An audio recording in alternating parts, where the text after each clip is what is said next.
A massive world, fully voiced storylines, the most modern open world design seen in an MMO.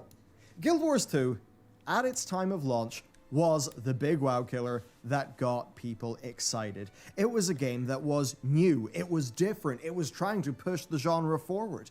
It did wild things like foregoing a server being a server in a rigid sense, embracing a sharding model. Hopes were really high. Guild Wars 1 fans, however, were confused. But it had an explosive launch, and then fizzled away. Guild Wars 2, as far as I can tell, totally fell out of the public consciousness. Certainly not helped by ArenaNet's bafflingly sparse and ineffective marketing. Hopes were high for this buy once, play forever MMO, and while it play tested and seems to have launched very well, it just evaporated.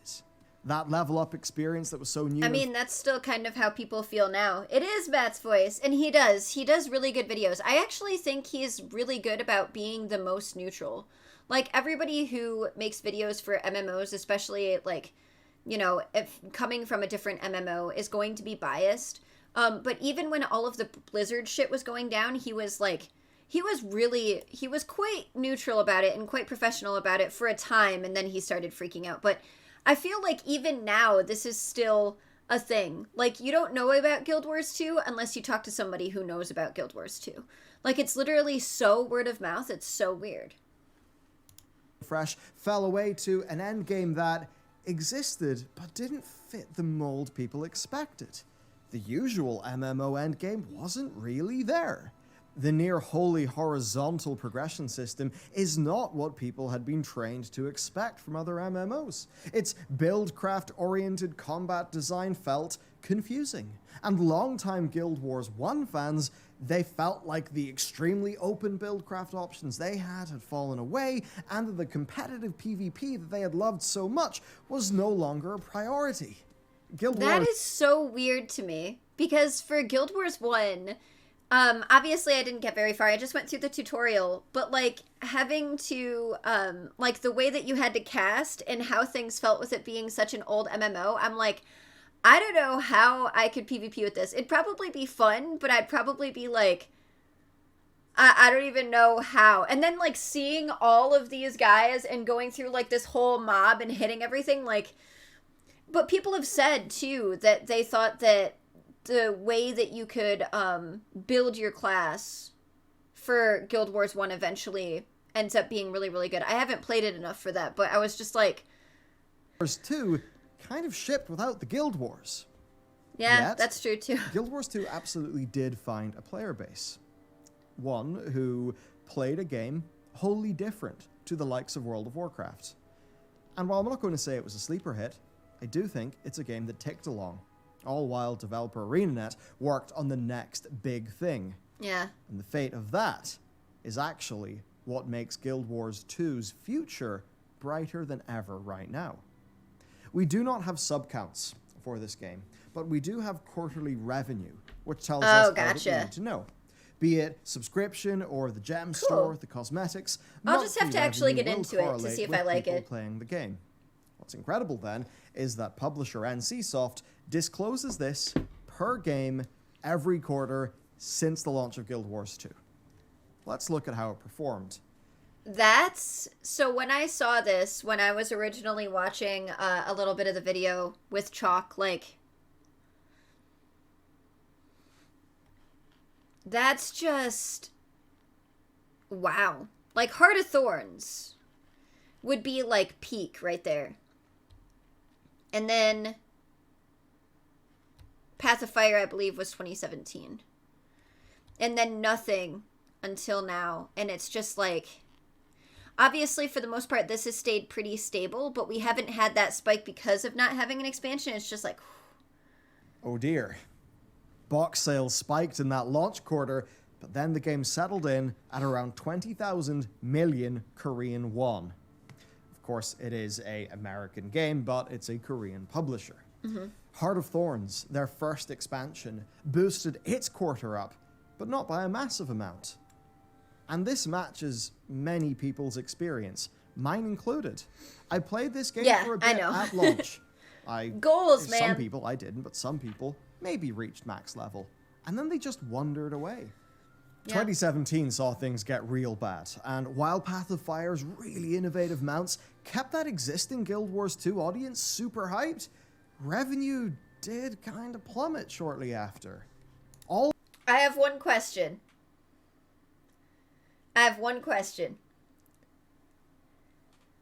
I liked Heart of Thorns better than Path of Fire. One thing that Path of Fire really had going for it was the areas. Like, I never thought I would find a desert in a game beautiful, and I did. But I loved the story for Heart of Thorns better. I loved the metas. I loved the lush environment. I loved the Mordrum. Like, what do you guys think? Which one do you like better? That's the question. And no, don't include the living seasons. Just specifically, Heart of Thorns or Path of Fire. All while Lineage 1 and 2 mobile, look at these numbers. They made significantly more money. Path of Fire had a drama with mount skin loot boxes that sucked and was eventually redone, but the game's dwindling revenue explains why they tried that. Revenues were falling, and while 20,000 million won is about 16 million US dollars, that's a lot of money, but it's nowhere near what other NCSoft titles were doing. Right. And worst of all for Guild Wars fans, they would soon feel abandoned by ArenaNet. They were thinking that not a lot of that money was going back into the game. Path of Fire released in 2017. End of Dragons releases February 2022. 4.5 years later? That is sheer madness for an MMORPG. He's not wrong. The main reason, I believe, is ArenaNet's other project. We do not know what it was, but we do know that 143 layoffs in 2019 signaled that project's cancellation. And from that point forward, Guild Wars 2 basically was ArenaNet-ish. They're rumored to have a mobile and console project, but the overall non-Guild Wars... I mean, he wasn't comparing the games, though. He was saying that this is a Korean company, and even though you're talking about a certain amount of won, like, it's an American game or a Western game. So he's just saying that you have to talk about the amount in dollars compared to other MMOs. Sony should buy ArenaNet? What do you think? What do you guys think about that? That's quite the statement. I mean, Sony just got Bungie, but Microsoft just got Blizzard. Wars 2 team size decreased, and they put more resources into Guild Wars 2. And that is good news for the game we can actually play today. Well, 4.5 years of no expansion seems wild, and technically is true. A lot of people won't know that they did actually continue the game via Living World, which had its 4th and 5th seasons. The 5th season was bigged up. It was branded the Icebrood Saga, and in spite of a lackluster ending that will have World of Warcraft fans thinking about N'Zoth, it did bring a lot to the game.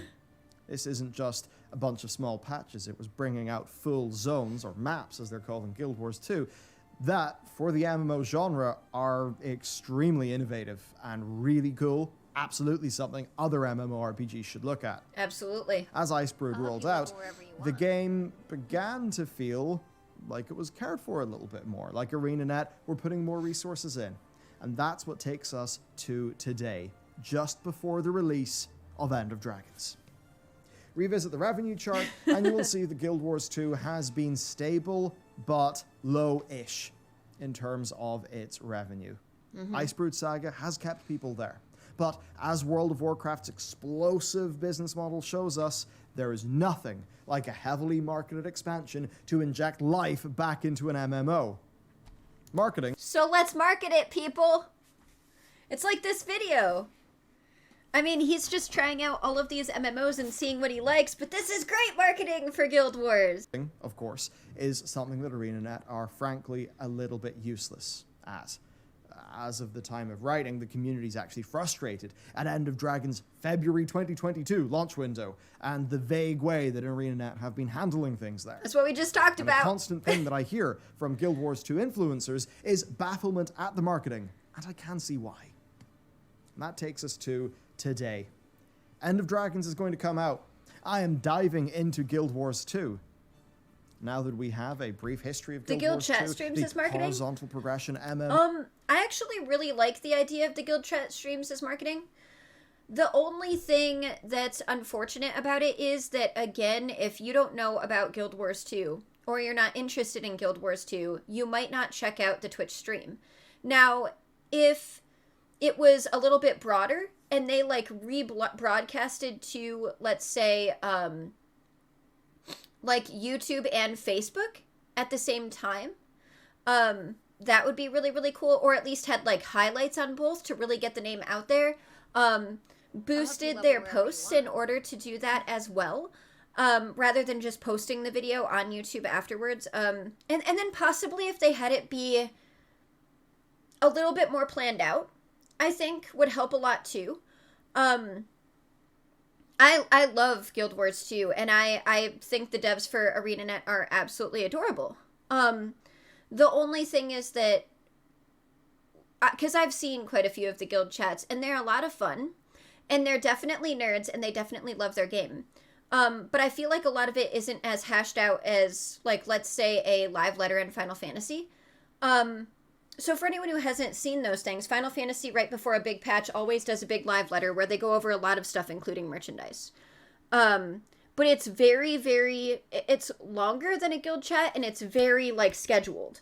And I feel like if it was a little less, like, loose and a little less jokey and a little bit more, this is the information that we have, this is what we can provide for you, this is what's coming up with this date, this is the merch that we have, and really push that, I think it would do a lot better. But obviously, I'm a partner. I would, if I could work for ArenaNet in advertising and marketing, I would. Like, as a legit, like, that's what I do for a living for other businesses, so I would, but, I think that those are things that they could definitely improve at, and I actually really do think the guild chats would work. I also don't necessarily think that they're at a good time zone.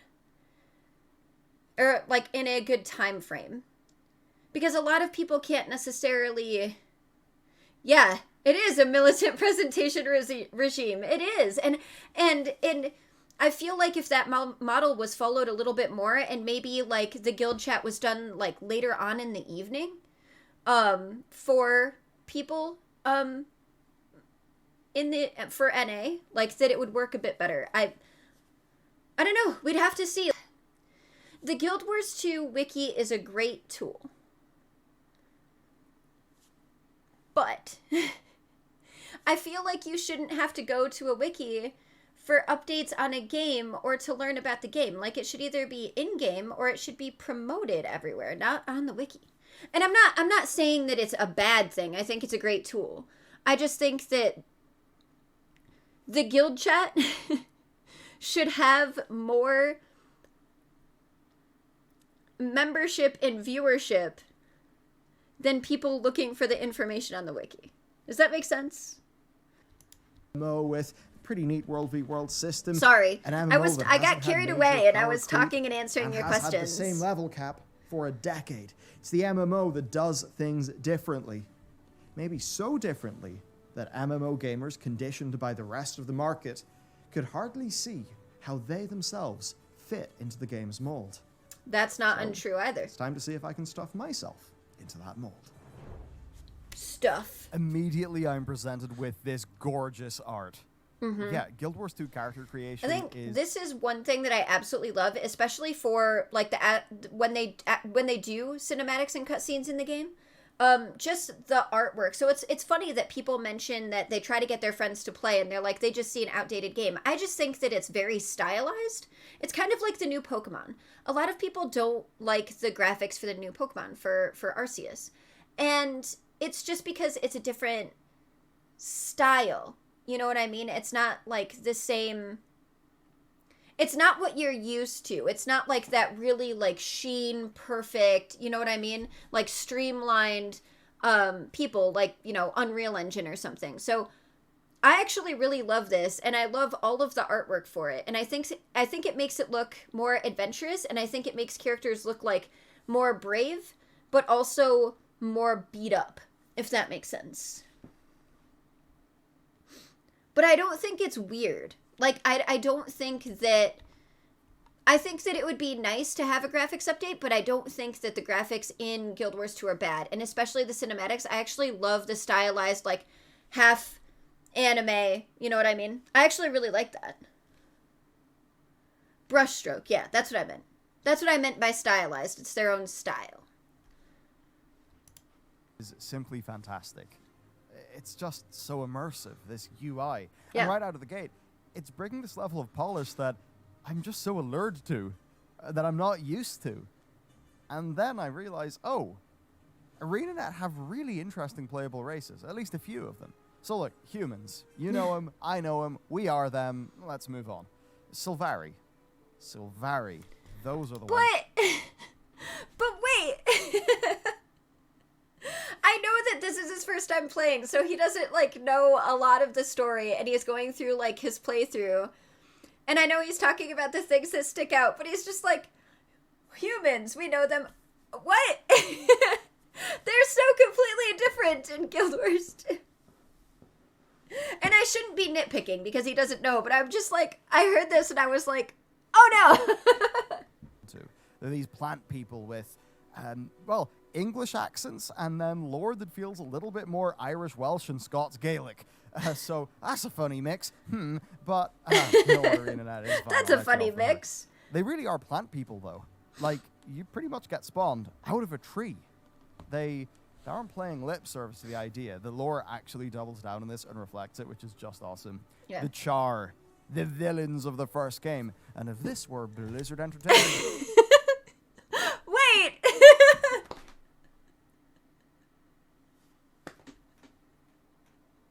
Again, I know. I know. I know it's his first time playing. I know. And I know that he doesn't know the lore. But that was cute. That was cute. Char, the enemies of Guild Wars 1. I'm surprised he didn't just go, this would be Horde. Like, I could see... Literally, even in this artwork, I could see the Horde banner in the background when I initially first started playing Guild Wars 2. They're evil. It was just, right, it was just cute. Like, the way that he says it is so matter of fact. They're evil. They're the antagonists. It was just the way he said it was really cute. They would have gigantic bazongas. But no, ArenaNet actually says, hey. Hold on, I accidentally stopped that. I stopped that too quickly. We have to listen to that again. The villains of the first game. And if this were Blizzard Entertainment, they would have gigantic bazongas.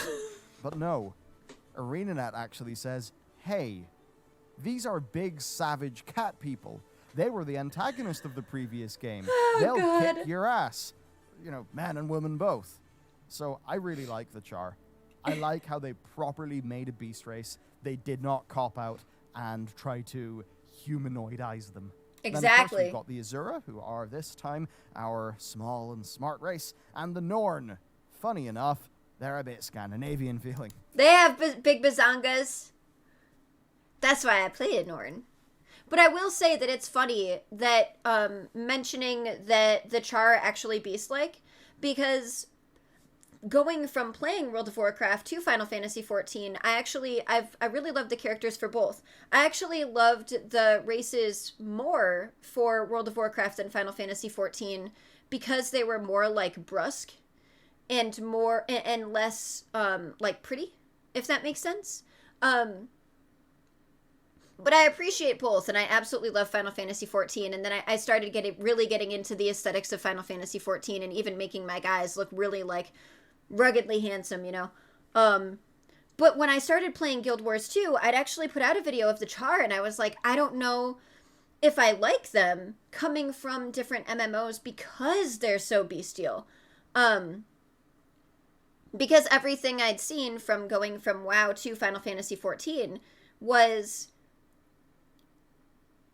a race that just kind of had, like, ears, but was still very, very, very much humanoid.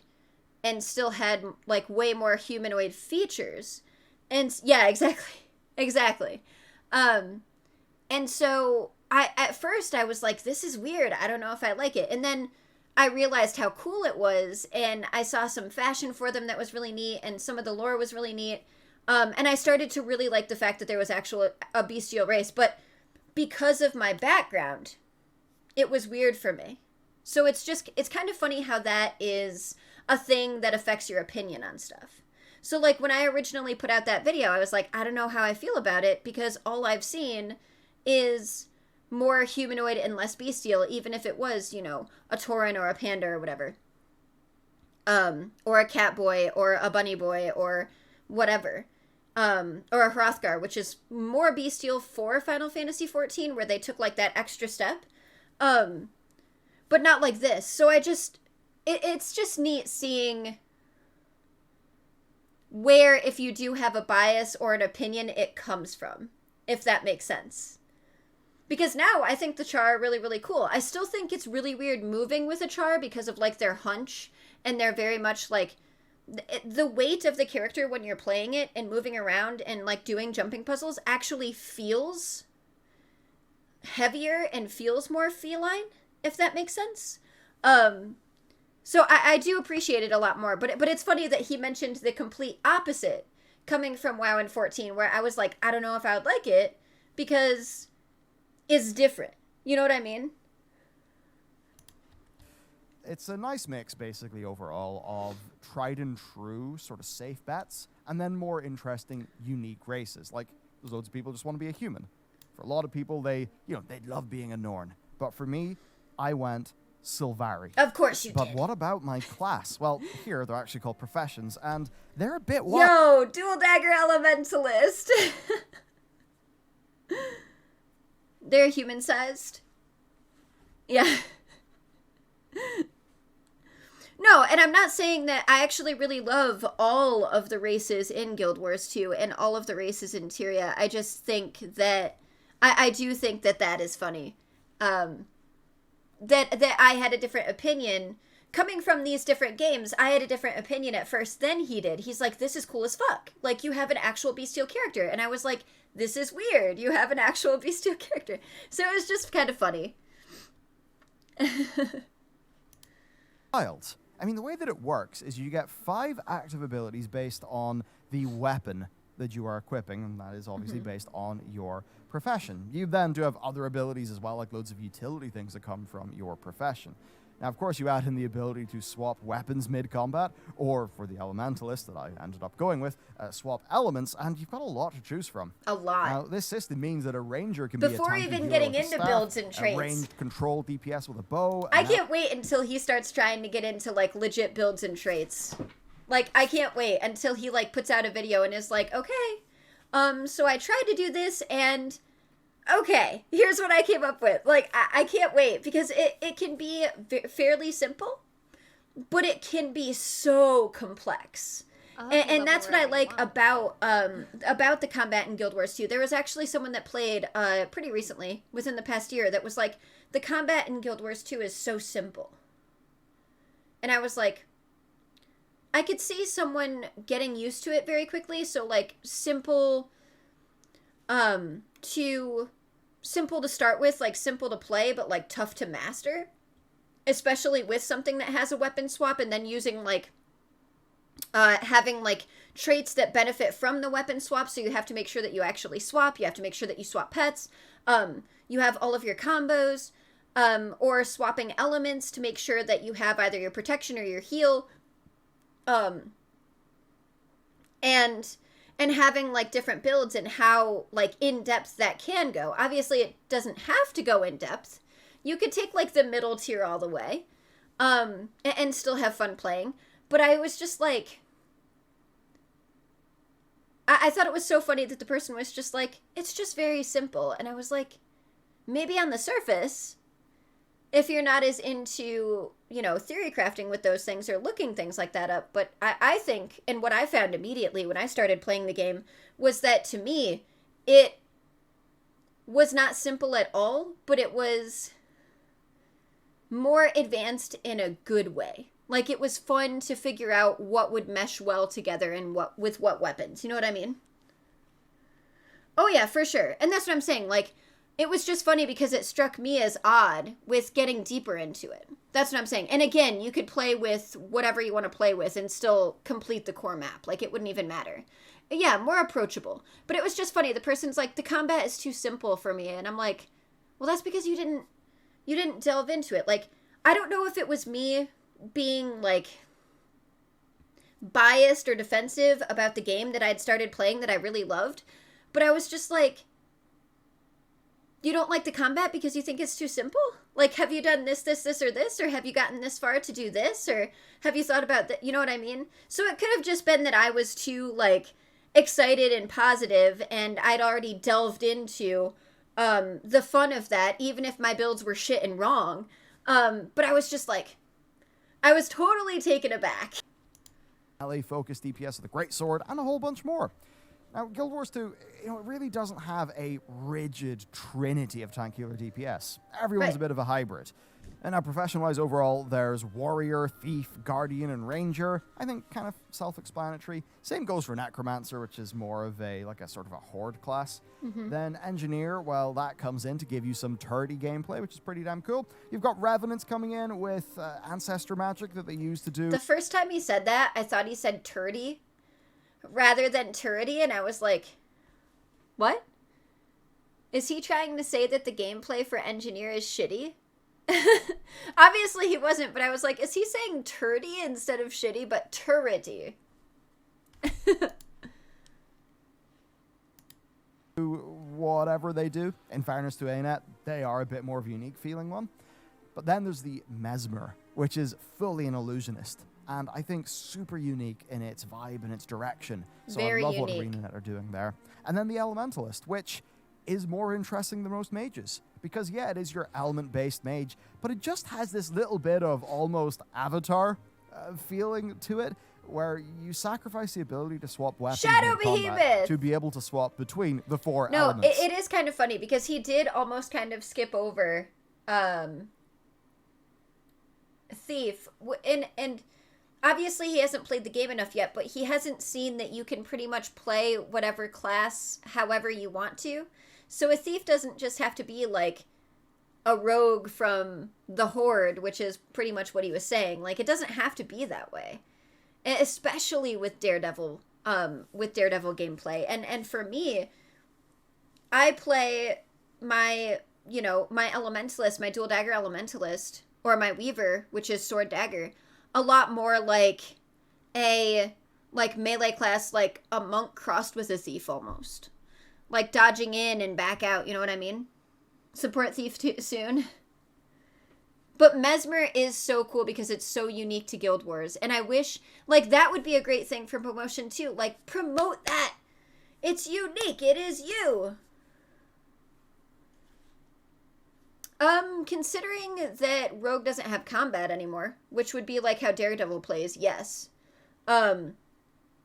And Assassin is more just like Sneaky Snake, with using like toxins that you would put on your daggers. Subtlety, again, was more of Sneaky Snake. And then the only real difference is Outlaw, where you could use a pistol. So I guess you could try to compare it to that, but what I'm saying is that it's still a pure DPS, and you can play it a lot differently. Like, you don't have to be in the shadows. You can be in something's face. Like, you can base your build off of literally just dodging. And my husband is even tanked for raids too, so. Each, of course, with their own focus. Now, beyond this, there's then advanced classes, but hey, I think that is a little bit too much for me to think about right now. Okay, so I've chosen my race, I've chosen my class, next it's time to customize my character. Immediately, I know, right? This customization gripped me. It really did. There's loads of options, just in general, right? So loads of options, great color tweaking as well. Being the Sylvari, This would have meant a lot more to him if he had gone to Guild Wars 2 right after World of Warcraft. So, like, Final Fantasy XIV's character creation is such a step up from World of Warcraft that coming to this, while it still has a lot of options, especially the die options and having like the low light options for a Sylvari and having like the texturized skin, but also picking the body type, is really incredible. It would have really blown his mind if he went from World of Warcraft to this. I wonder if he even turned off and went into low lights to see what it looked like in the dark. We open to a cinematic, narrated by my character. 25 years ago, the pale tree flowered and the first Sylvari were born from the dream into the world. My dream is of an armor-clad green knight and the forces of undeath. And with that, I'm playing Guild Wars 2. My character has woken up, but still is in the dream. And I meet this character, Kaith. More a shade of Kaith, for she is outside the dream, and I love how, like, so this is when he starts getting into just his experience with the game, which is cool because it's a lot of gameplay, and you can hear his voice get excited with it. But it's so funny because he's, like, talking about, you know, the history of Guild Wars 2 and ArenaNet, and then he talks about the difference between the character creation, which is really cool. But then he, like, doesn't compare any differences for this, and he just gets carried away with how much fun he's having, which is really adorable. My choice? So I would try to work on a game's strengths if I was talking about the features of a game. And I was trying to market it. So, like, for example, for Final Fantasy XIV, I would push the story. And I would push what the characters look like because they're so gorgeous and everybody, like, you know, looks at husbandos and waifus. So I'd push, like, you know, t-shirts, I'd push artwork. I'd push the people that created fan art to show that we appreciate the community.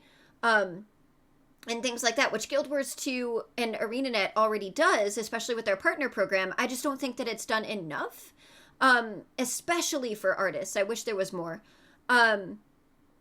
But for Guild Wars 2, I would probably go into a lot more with the open world exploration, and everything that you can get for experience for how wide and vast it is, and possibly to talk about the difference between just like setting sail and getting out there and being an adventurer and learning on your own versus the new player experience that people might not really like if they're coming out. So just to prove that this is your new player experience, you're supposed to learn like an actual adventurer. And then I'd probably really, really, really push the Mesmer. For sure. And I would also really push Living World, I think. And the combat, like the build diversity. But you don't want to put too much on people, because especially coming from something like World of War, thank you for the follow, or the subscribe, sub. Especially for people coming from a different MMO, they might think that that's a little too complex. So start with the combat. And talk about how it's advanced through simplicity, like we did previously, and talk about the dodging aspect, especially, like, really hit it for people who like single-player RPGs. And for people who like gameplay like Dark Souls. But I think the main thing would be the exploration, the amount of people you see out in the world, the way that quests are handled through either hearts or metas, and things like that. Like, that would be something to really push, because that's something that I don't think any other MMO has mastered.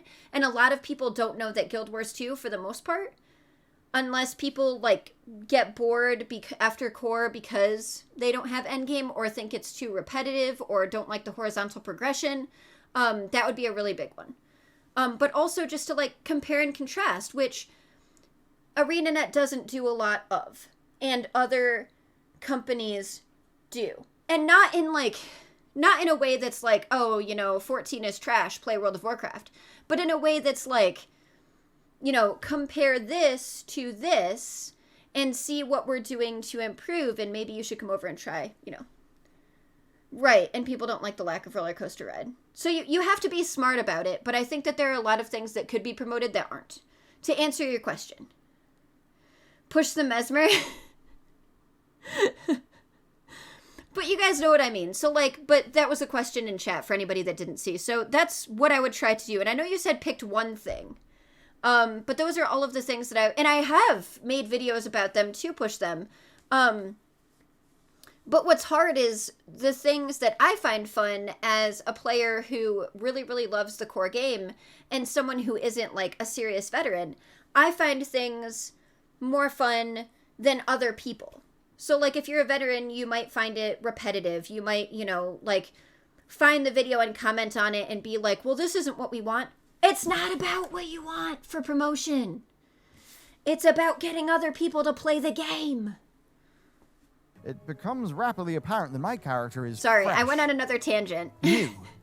So And- far, you're different to any race. This is why I never get anything done. People ask a question and I'm like, yeah, let's do this, this, this, and this. This is how I feel about it. This is how I feel about people who, make fools of themselves about it. This is what I think, blah, blah, blah, blah, blah.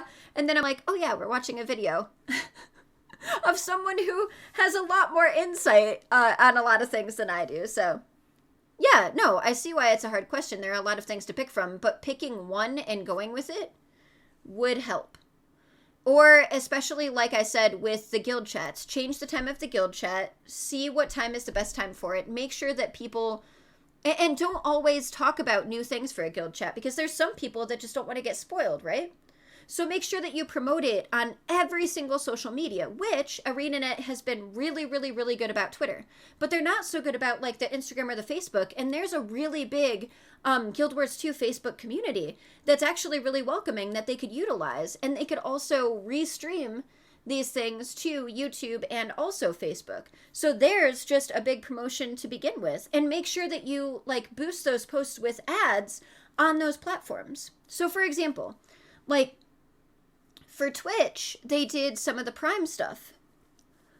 But what would be really cool is if they actually had their event posted through Twitch, and, like, let's say they did a guild chat, but they had the guild chat be front page. Or they had someone who was a part of the hype doing an event for End of Dragons, and they had that person on front page after putting in an application. Like, there are so many things that could be done. And obviously it is a lot, and it's tough to make decisions, and it's tough to cater to everyone. But the first step is picking one thing and going with it. Picking one thing, picking one platform, and putting everything into it. You know what I mean? I know. And I'm not saying that it's bad, and I'm not saying that that's what they should do, and I'm not saying that it's absolutely necessary. I'm saying that it would help. I do all of this with my single auto-casting ability. Like, it's simple, but it's satisfying. This is so cute. So, like, for some things, he's still hitting the boss, but, like, the trajectory of the fire when he moves, he's just, like, he's just firing into nothing. So, dream defended, I wake up, now truly born into the world, and struck with a wild hunt, which is a Sylvari's call to action. A dragon is stirring, one bringing a wave of undeath, and the dream has called me to defeat it. So off we set, fated for great things. It's now that I really get how Guild Wars 2 also handles its dialogue, which is different to most MMOs. It's efficient, I'll give them that. Yeah. So the characters just appear in this UI. And as much as... I'm excited to see what he thinks about the dialogue being handled and instanced content later on when they move away from this. If he decides to stick with it and actually stay for A Living World and Heart of Thorns. I'm excited to see if he'll actually talk about the difference and what he likes better. Another thing, you can't deny the soundtrack. It's by the guy who did the Elder Scrolls, so it feels like that. And I think that mixture of Elder Scrolls feeling music, he also did Guild Wars 1. So there's a question for you guys. Do you prefer music done by Jeremy Soule? Or do you prefer music done by Maclaine? I always feel like I butchered the last name. Is it Maclaine Diemer? Soundtrack, by the way, but with the mix of that music and then zones that I think just nail that classic MMO starting zone vibe, I'm just immersed. And around me, what do I see? I see POIs. I see hearts. Listen to him get excited. What do I see? I see this. Points. Oh my gosh, this is so much fun. Ah! Got a hero point that you can they're basically talent points. So, as the fog of war expands, every little chunk of the map that I walk into and explore, I see even more of these points. There's even little scout icons, and when I go to those, an NPC explains to me basically what's going on. I get a voiced intro to the area. And that's the thing.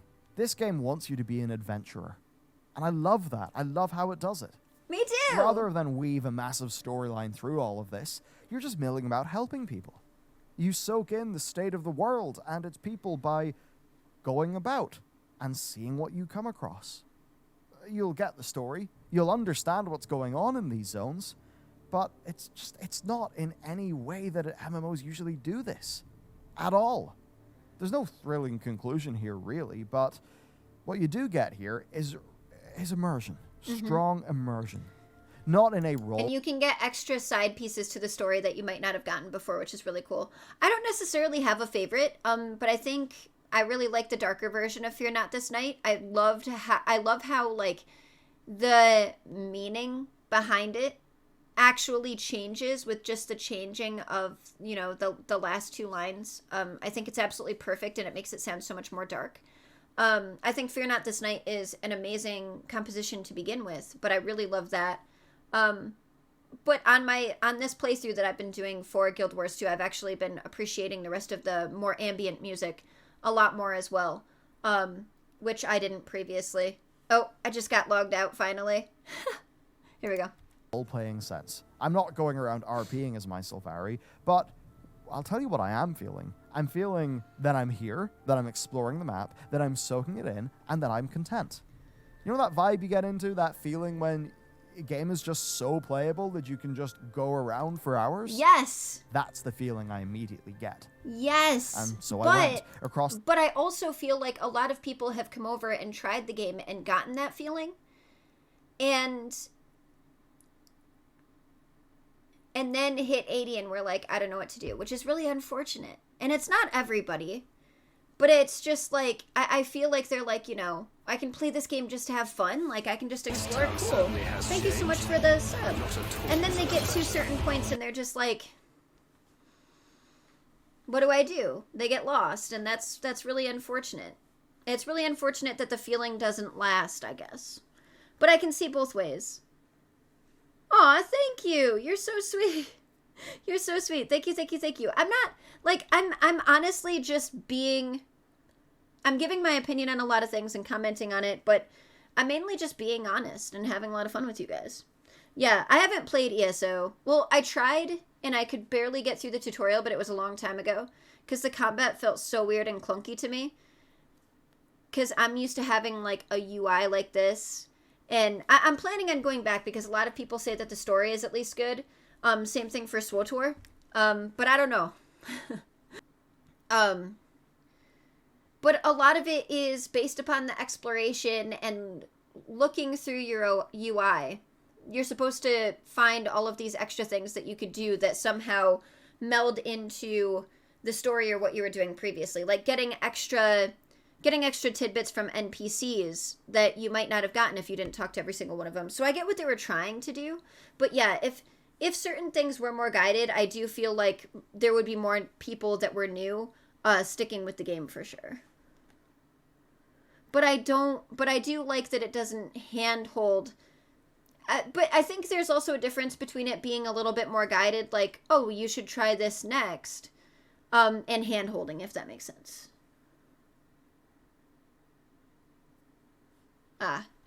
It's the first Sylvari zone.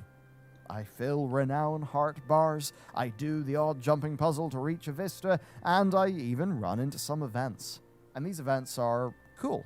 Right now it's more simple, but what's nice is that if an event is near a heart, you actually progress both the event and the heart at the same time for a big chunk of XP. And that's the thing, there's no question. And then people come out for masteries too. So a lot of times there's usually quite a few people around because of the leveling system after the leveling system, which a lot of people disagree with how it's handled, and gaining masteries just by like killing stuff, which like helps you on your mount and everything, but or helps you with your mount and things like that, or like gliding even though you're not gliding, but it's still cool to have that incentive to go back to older maps, you know what I mean, which is something that I think a lot of games struggle with as well. Yeah, that's what I mean. But rather than YouTube, see, that's the thing, though. Like, there are more things that I think would be more approachable for people coming from other games that are used to stuff like that, that's not hand-holding, that you don't look at a YouTube video. And I'm saying that as a content creator. I don't do guides currently. I have like one joke guide about dodging. But like, and I don't want to put any content creators out of business, but there should be, or it would be nice for certain people. There doesn't have to be, and I'm not saying there should be, but for certain people coming into the game, if it was just like, these are the options that you have, now go, and still have it be open and explorative. I think it would be a little bit different, and it might help people stay with the game. So like, you could still have your own goals, and you could still have it be open, but it's like, okay, now try fractals, now try this, now try raids, now try this. Also, if you want it to, you know, line up with the story, if you do like this storyline first for Living World Season 2, you know, and then do this raid, it would be better. You know what I mean? It's a joke dodging guide. But yes, I would have to find it.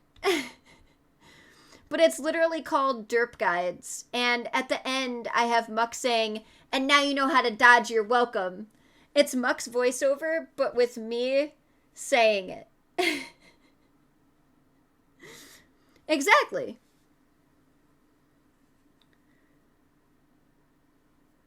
But all I'm saying is that people, if there was more things in the game, and this is what I'm saying, I'm not saying that the way that they have the game built is wrong. And I'm not saying that having it be that open is wrong. And I'm not saying that it's not doable. And I'm not saying that the horizontal progression isn't good. And it's not good that it's so open. What I'm saying is people coming from other games, in order for them to stick around, if there was something that pointed them a bit more in that direction rather than going to a YouTube video or a wiki, it might help. That's what I was saying. And not, you know, to promote content creators, because content creators are incredible, and I love everybody that I've met for Guild Wars 2, but I think that for certain things, the game would benefit from having that. I'm not saying that it has to have it. I'm not saying that the veteran community would like it. I'm just saying that it might help, especially to keep people playing the game. No walls of text to read.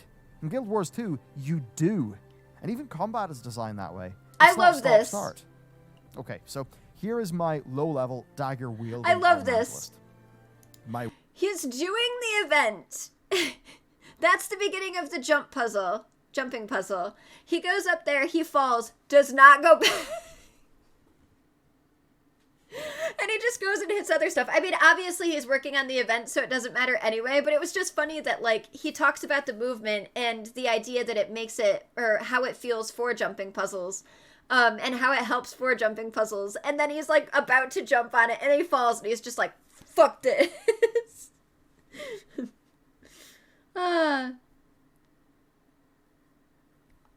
Right, that's what I'm saying. So if they don't think that it's extra, if they think that it's actually content leading you towards the next expansion rather than just doing the next expansion, like map completion and raids and strikes and fractals and PvP and World v World and crafting and legendaries, that if it was a little bit more pointed and a little bit more guided, like here's this, because not everybody knows about all of that content, or not everybody knows how it meshes with the story, or when you're supposed to do it, like dungeons or explorable dungeons. When you actually get the mail for it is not when it lines up with the story. So if that was something that you're interested in, and why you would want to do the dungeon is to get that extra story. Not saying it's everybody's bag, but if you did, it's not even in the right time.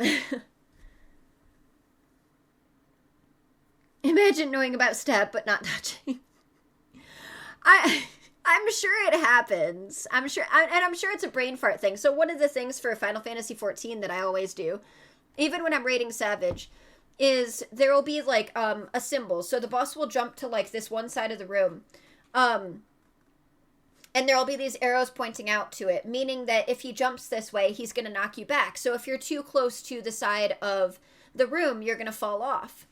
And so what you can do is there's an ability in the game that, so for physical ranged, it's called arm's length.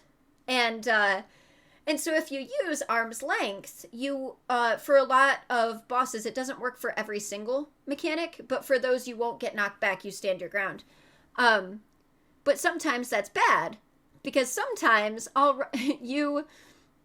there's another mechanic that's happening right after, and if you run up to when the person is jumping and you get hit back, instead of staying with where you are so you don't get knocked off, but you get knocked out of a different mechanic, that's good.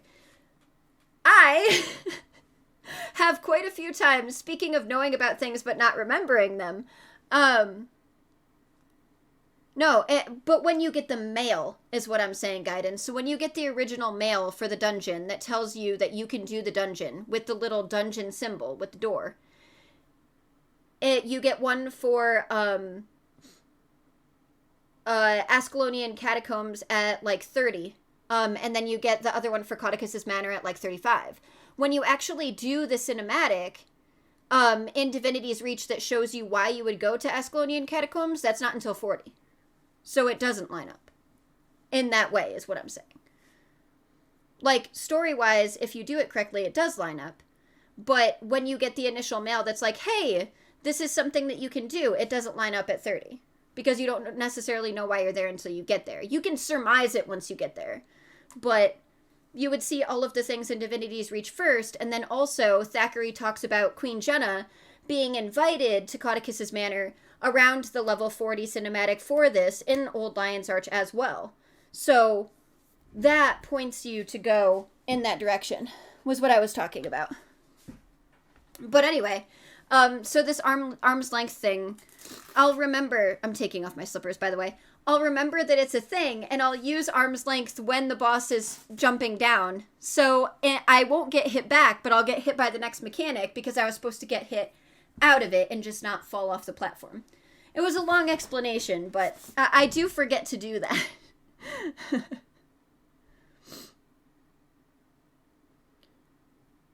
Gonna get a new person interested? I don't know. Is it pay to win? Is it dead? Do I recommend it? Well, let me tell you. There are a lot of things that help in the game for quality of life.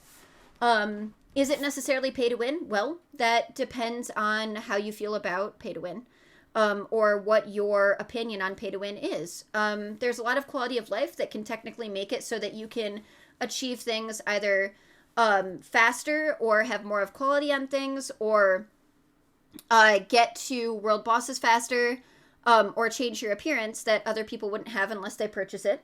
But what I like about it is that you can farm gold in the game to purchase the currency to purchase the things off of the gem store. So you can farm gold, convert it to gems, which the conversion rate is really good right now, and then purchase things. The other thing that's really cool is there's certain story content that you can purchase that way. So you technically never have to use real money if you don't want to, if you have the time to farm. Is it dead? No. I love that that's a meme, though. It's still going strong. Guild Wars 1 is still going strong. There's still a ton of people that play that, too. And it's just one of those things where people don't really know about Guild Wars 2 unless you play Guild Wars 2. But I'm trying to change that. But yeah, I would recommend the game, especially the core game, just because it's free. So it's buy to play rather than pay to win. So if anybody in chat wants to try out Guild Wars 2, check out that link. The game is free for the full core game to 80. And then if you decide that you want to purchase the game, right now End of Dragons is coming out at the end of the month. And if you use the second link that I posted, there is a collections tab. And if you click on the collections tab, you can get all 3 expansions, including the End of Dragons pre-order, for $50. Which is incredible because a lot of expansions are just $50. So that's a really good deal. Yeah, it's mostly vanity and quality of life. That's why I was saying it depends on what your opinion of pay to win is.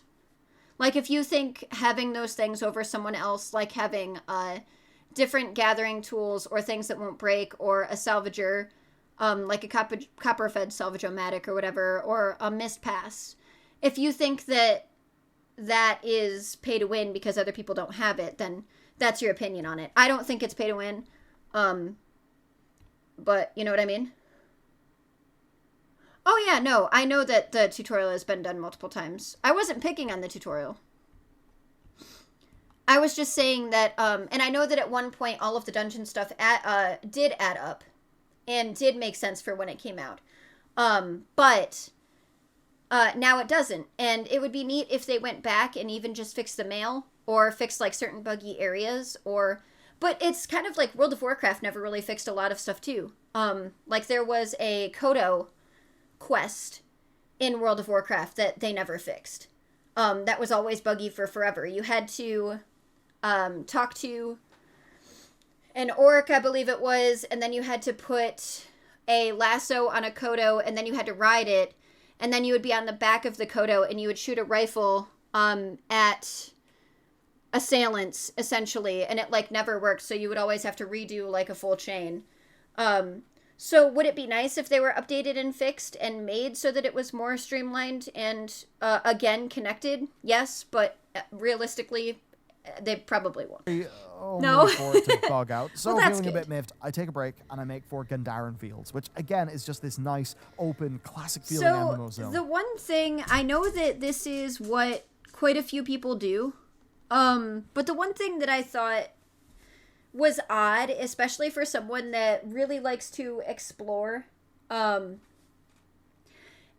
take in MMOs and make videos of it, I did think it was a bit odd getting to Path of Fire, and because he's so interested in the story for 14 and like getting the mounts and then going back. A lot of people do it, but it's very weird to me. So I did the whole thing, got to Heart of Thorns, got the glider, did all of Heart of Thorns, got to Path of Fire, and got the mount. So I know it's something that people do, and I'm not against it. Like, play the game however you want to play it. But specifically for the content that he likes, it's weird to me. But he does say that the raptors or the mounts also have weight to them, which is what I feel too. Like, I am bad at using mounts in Guild Wars 2. As much fun as I have with them. Oh yeah, for sure. And it does feel good. And I'm not saying that it's bad.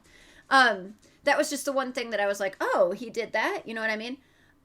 But how he speaks about the mounts and how they feel weighted and not just like you being a part of something that goes faster, like how they actually feel, was how I felt too. Like, I'm actually bad at using mounts and turning, and some of the mistakes that he makes when turning, I've seen myself make too.